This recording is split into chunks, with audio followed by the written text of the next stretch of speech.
कानपुर में bar association और lawyers association के तत्वाधान में एक बैठक और प्रेस वार्ता आयोजित की गई। इसका मुख्य उद्देश्य अधिवक्ता समाज के साथ साथ आम जनमानस के साथ हो रही प्रताड़ना को लेकर बातें कही गई। अधिवक्ताओं का कहना है कि कानपुर में पुलिस कमिश्नरेट प्रणाली लागू होती है, लेकिन पुलिस के आईपीएस अधिकारी दरोगा जैसा बर्ताव कर रहे हैं। इस दौरान कानपुर बार एसोसिएशन के अध्यक्ष व महामंत्री ने कहा कि पुलिस कमिश्नर को कई ज्ञापन दिए गए, लेकिन उस पर कोई भी सुनवाई व कार्रवाई नहीं की गई। कमिश्नरेट प्रणाली अभिशाप बनती जा रही है। अधिवक्ता समाज आम जनमानस की आवाज को उठाता है, लेकिन पुलिस केवल बर्बरता दिखा रही है। पुलिस का काम व्यवस्थाओं को संभालना है, ना कि बिगाड़ना। हाल ही में हुई बिठूर थाना के अंतर्गत घटना में अधिवक्ता पर अपहरण का मुकदमा दर्ज कर जेल भेज दिया गया। किसी भी बहन बेटी के साथ यदि कोई गलत घटना होगी तो वह बर्दाश्त नहीं कर पाएगा, और जो युवक पकड़ा गया था उसके परिजनों को ही सूचना दी गई थी। अपहरण जैसा कोई वाकया नहीं था। उन्होंने कहा कि पिछले साल कोई हड़ताल नहीं की गई थी, लेकिन पुलिस कमिश्नरेट की कमियां बताने के लिए इस हड़ताल को किया गया है। और अगर पुलिस अपनी कार्यशैली को नहीं संभाला और फिर भी बड़ा आंदोलन करने के लिए कानपुर का अधिवक्ता समाज तैयार है।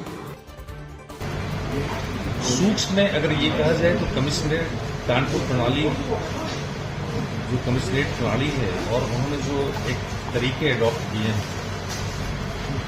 FIR लिखने से और उसके ट्रायल पर, उनका विरोध, उस सिस्टम का विरोध,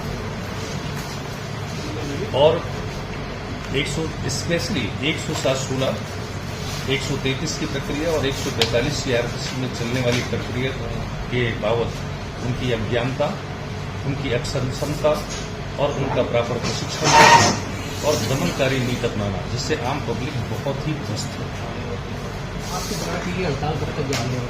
हड़ताल के लिए हमने एक कमेटी बनाई हुई है, संघर्ष समिति, जो पर डे वो डिसीजन लेगी और कार्यकारिणी को एडवाइस करेगी। हम आपको पर डे इसके बारे में कब तक स्ट्राइक है या किस दिन से नहीं होगी, इसकी जानकारी हम आपको पर देंगे।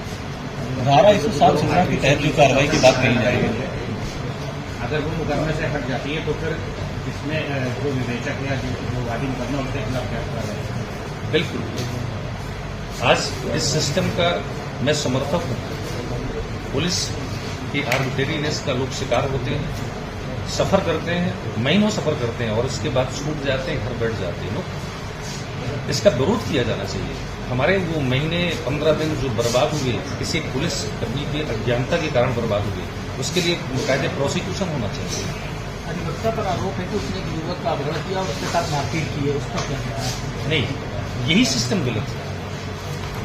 आपको हम बता दें कि अगर हमारी बच्ची के साथ इस तरह की कोई घटना घटेगी, हम किसी भी स्तर तक कोई स्टेप उठा सकते हैं और वो लॉ में प्रोटेक्टेड है, IPC में जनरल एक्सेप्शन के तहत प्रोटेक्टेड है। आपको ये भी बता दें, मैं इन चीजों को बढ़ावा नहीं देना चाहता, ये सिंपली एक इंजरी थी, लेकिन अगर प्रोवोकेशन में, हीट ऑफ पैशन में अगर उस समय और भी बड़ी घटना घट जाती है तो जनरल एक्सेप्शन की तरह संरक्षित होता है, प्रोटेक्टेड होता है, डेलिब्रेट नहीं होता है। अगर प्रशासन ने आपकी बात नहीं मानी तो अब आगे आप क्या करेंगे? प्रशासन से हम प्रशासन को ठीक करने की लड़ाई लड़ रहे हैं। प्रशासन से किसी बात को मनवाने के लिए नहीं लड़ रहे। प्रशासन, पुलिस प्रशासन में जो कमी है, हम उनसे इम्प्रूवमेंट चाहते हैं, उनके अंदर एक सेंस डेवलप हो, हम ये कामना करते हैं उनसे। हमारी कोई व्यक्तिगत डिमांड नहीं है। सर, कोई मुख्य मांगे क्या है? उनका प्रॉपर लॉ की समझ उनके अंदर पैदा होना, प्रॉपर प्रशिक्षण होना और आर्बिट्रेरीनेस उनकी खत्म होनी चाहिए समाज के प्रति, कि जिसको हम चाहें जेल भेज सकते हैं, जिसको चाहें हम 107(16), स्पेशली जब तक इनका प्रशिक्षण नहीं पूरा होता, 133, 145 और 107(16) की कार्रवाई पुनः DM के अंडर में ही जैसे पहली व्यवस्था थी वो सौंप दी जानी चाहिए। बिठूर प्रकरण को लेकर आगे की आपकी क्या तैयारी है, क्या रणनीति? बिठूर प्रकरण में सबसे पहला विरोध है हमारा कि पुलिस प्रॉपर इन्वेस्टिगेशन करके जो गलत सेक्शंस धारा लगाई है उनको हटाया जाए।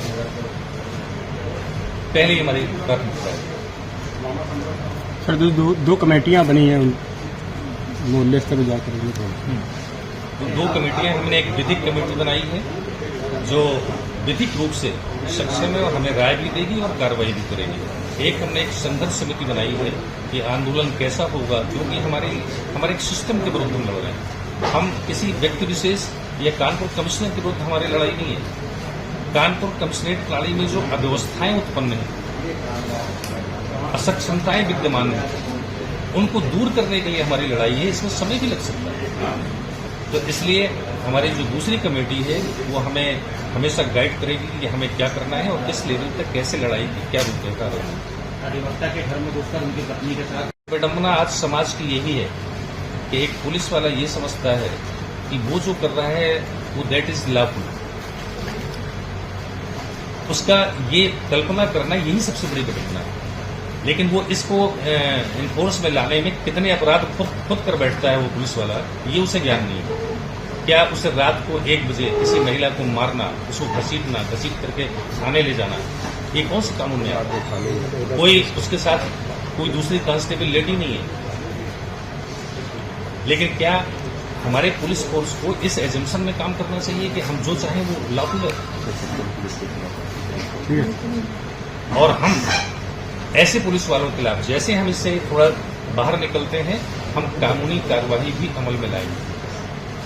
ऐसे पुलिस वालों के खिलाफ कानूनी कार्रवाई भी अमल में लाएंगे और हम दाखिल करेंगे। जो उन्होंने ऑफेंस किया है उन्हें उसका दंड मिलना चाहिए। प्राइम संदेश न्यूज से संवाददाता मयंक सैनी की रिपोर्ट।